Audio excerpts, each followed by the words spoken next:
इमरान मजीद और आप Himalayan culture देख रहे हैं।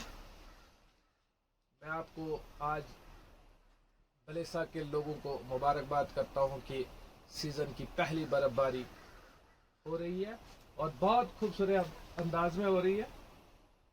अगर ये शाम तक इसका सिलसिला चलता रहा तो शाम तक ये तकरीबन 4-5 फुट के पास जमा हो जाएगी।